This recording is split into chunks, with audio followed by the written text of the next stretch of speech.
Hello and welcome back to another TNT Run video on the Map Foundation. Today I'm going to talk to you about a recent experience. So, me and one of my amazing female friends, who I'm still, of course, friends with, and I still, of course, I'm really close to. Well, basically, her and I have been teasing, but I mean, I guess it's really just flirting. Or at least at a point it's become flirting,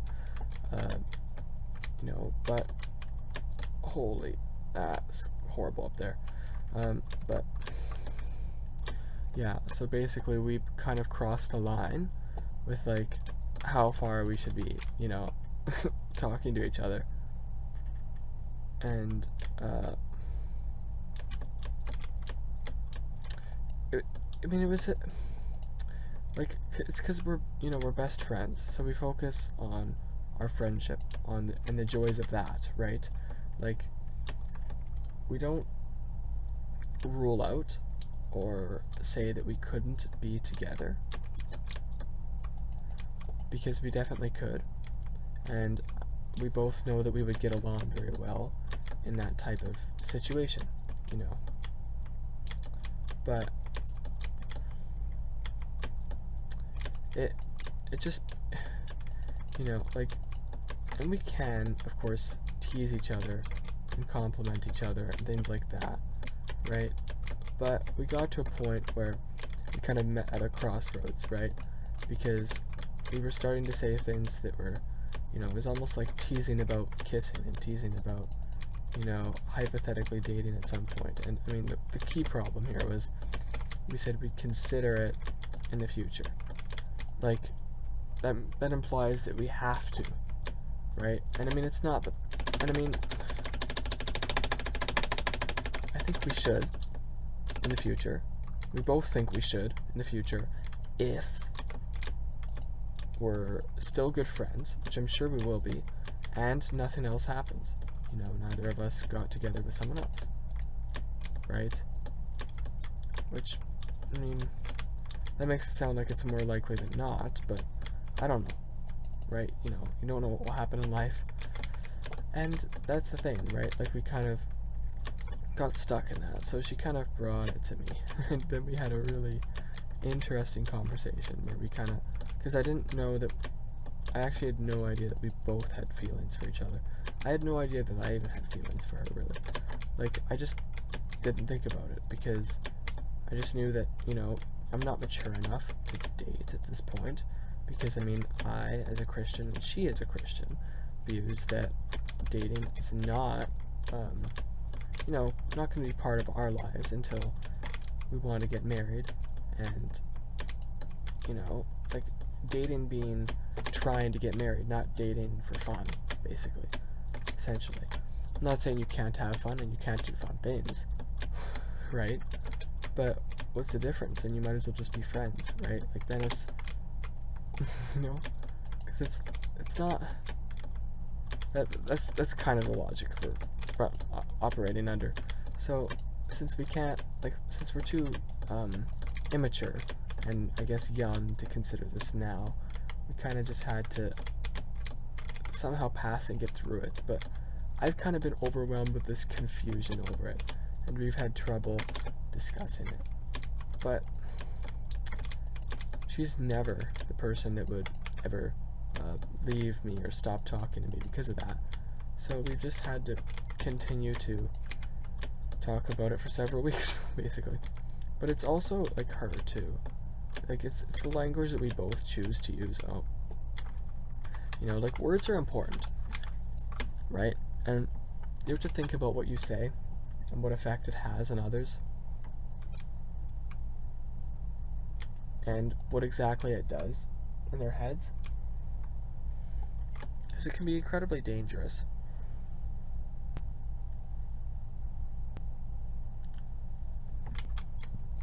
For a really healthy friendship.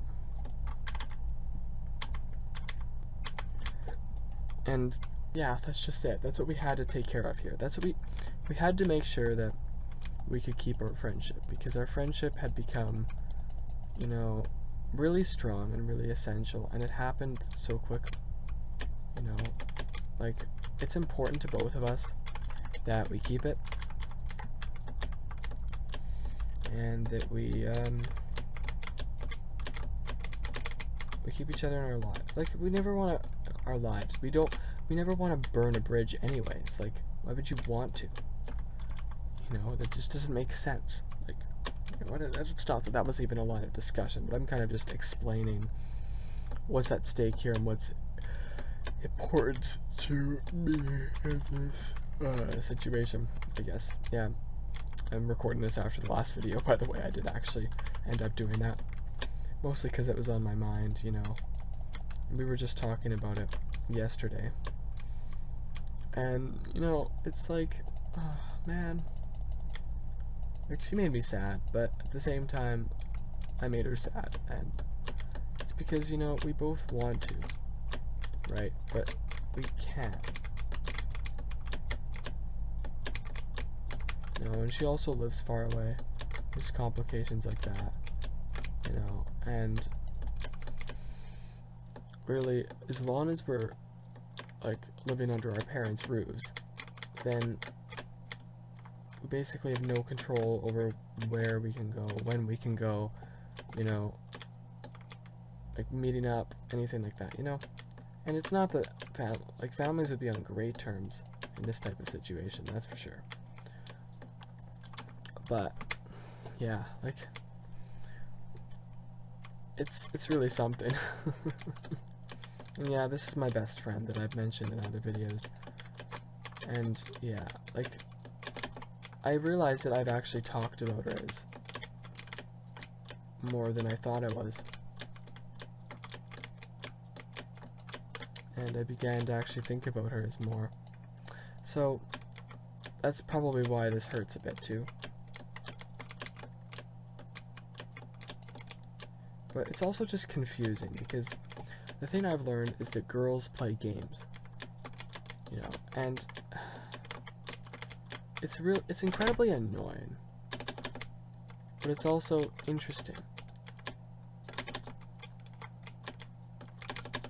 right? But it's part of how humans were made, and how we're meant to be, and how bonds and relationships are meant to form, right? Like, you know, and it's also about meeting our needs. It's not, like, it's not necessarily selfish at all. You know, that's what I was worried about when I first considered these psychological human needs. Now, the human needs I refer to are, first, love and belonging. Not necessarily romantic love, but, you know, belonging, like feeling loved by others, you know, feeling like others care about you, feeling like you can care about others, whether that's in family, friendships, you know, and of course, yeah, that can extend to relationships.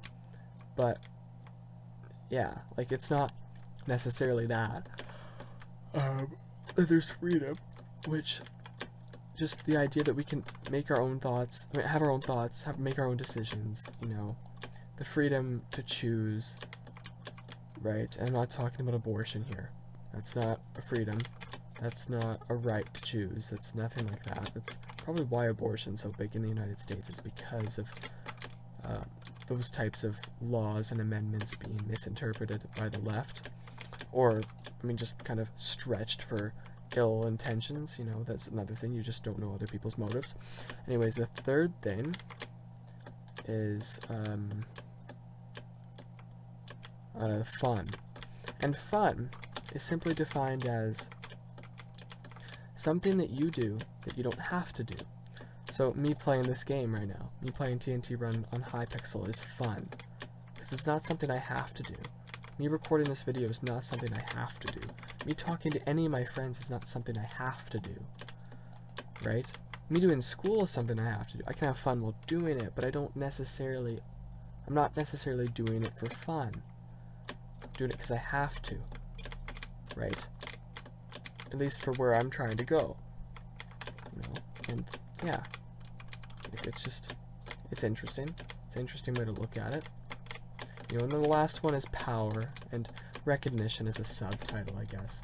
And what the idea is behind power and recognition is we all like to have the feeling of power over each other or over other things, you know, over ourselves, right? And this might be one of the reasons why I kind of come in and out of like depression phases. Like not necessarily like actual depression, of course, but I just don't feel right, or I don't feel content with the situations going on in life, you know, things like that. And like the power in her case is her power over me, because she can tease me in a certain way and she can play games with me and I can literally get played. You know, and that's power over me. You know, and I've never brought these 4 psychological things up, but they do have a very compelling point that I think I should discuss with her at some point if this problem remains, you know, or persists, or, yeah. Like, it's really something.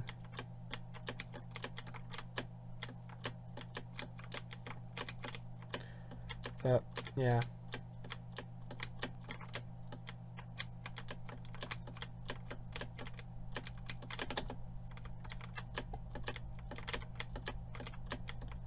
Did I make him fall?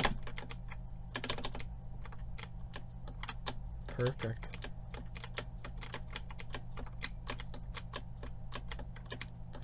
Yeah, so these 4 needs are very important to us, and what makes life important.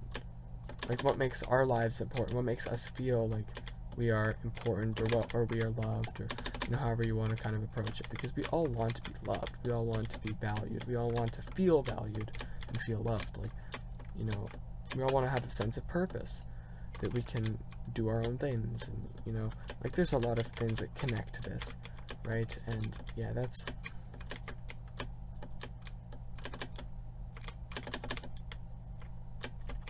really big. We haven't gotten this map in the last couple of videos, wow. But yeah, like, feeling loved is important. So, the other thing to bear in mind in this situation, and this is just helpful advice. I'm hoping that, I'll put that in the title as well, that I have some helpful advice for just anybody, even people older than me might actually feel like this is beneficial to them. I did a lot of research in response to this because I really just want to make sure I protect my friendship, regardless of how I feel. You know, and feelings are hard, feelings are difficult, and, you know, maybe there's even a way that this can make us better friends. You know, and if there is a future, then this is just, like, it doesn't even matter. I mean, if there isn't, then I guess it also doesn't matter. Like, regardless, as we get further along in time, it doesn't matter. Unless, you know, we have to keep talking about this, and, you know, that would be unfortunate. So, the last thing I want to know that's important here before I kind of lead to the conclusion of the story, or kind of actually maybe even elaborate in more detail, is that we all have pictures in our heads of what things should be like to us, and what we like. You know, like if you're cold, for example, or you think you're cold, you know, you have this picture in your head of what warm is like, so, you know, you'll respond to that, you'll do something to try to help make the picture in your head a reality. Like you'll turn up the thermostat, or you'll put on a sweater, or, you know, you'll turn on the fireplace, whatever you might need to do. Right? And yeah, like that will help make your meet your needs, and like it's important.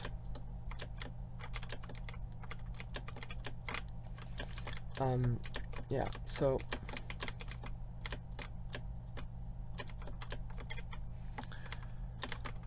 needs are difficult,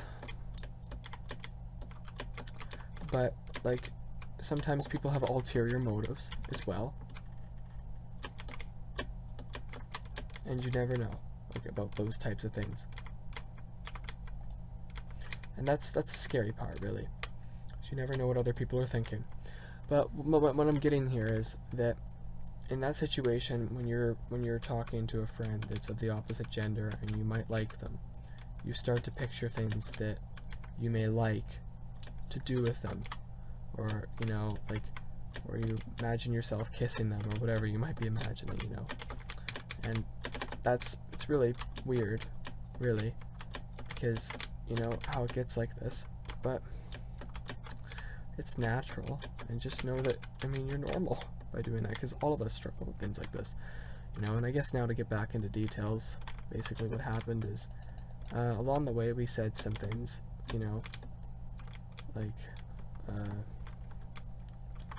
like she said once, that because she always has this joke that she can make me speechless and I can't make her speechless, so that the only way I could make her speechless is by kissing her. And that is a way that I could make her speechless, of course, but that's also like, that starts to get you thinking, right? Do you want me to kiss you then? Right? So, and that gets in her head as well, and then we both start to say more things like that, and then it's like, she'll say something that she likes, and then I'll say, well, if we were dating, we can do that. Right? Wow, that was impressive. My favorite map, though. And yeah, like, those types of things to me are just absolutely ridiculous, but they happen, and that's just how things work. Why? I'm gonna get demonetized now. I'll try to avoid that person. But yeah, like, just how life is, and how relationships are. And people are all different. No, I don't know. Like, clearly it's like, it's okay, but it just makes me feel so guilty to think about it, right? And it makes me feel guilty that, like, it seems like she's just easy to just rub it off as nothing and say, let's just not think about this right now, okay?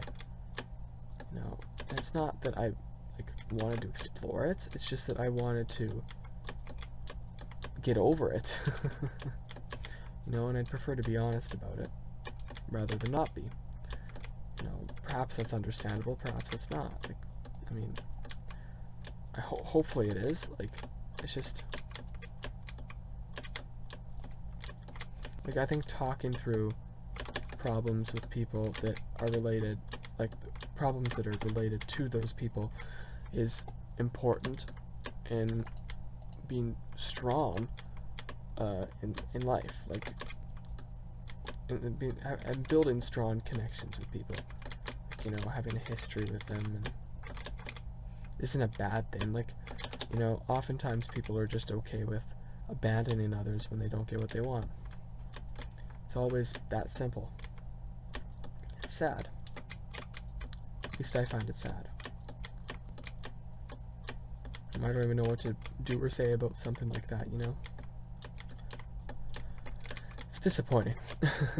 So, I guess what you can gain from this story, it doesn't matter who's listening to this, unless if you're, like, married or something, but not really sure why you'd be listening if you're married. Well, maybe you're just curious. It's kind of funny. But yeah. That's why I love this map. It's perfect. Just like her, apparently. Don't worry, I don't think so. Just amazing. Because it can be a good friend. Anyways, I hope you enjoyed this video. If you did, hit that like button, subscribe, and I hope you'll continue to be around. Okay, bye.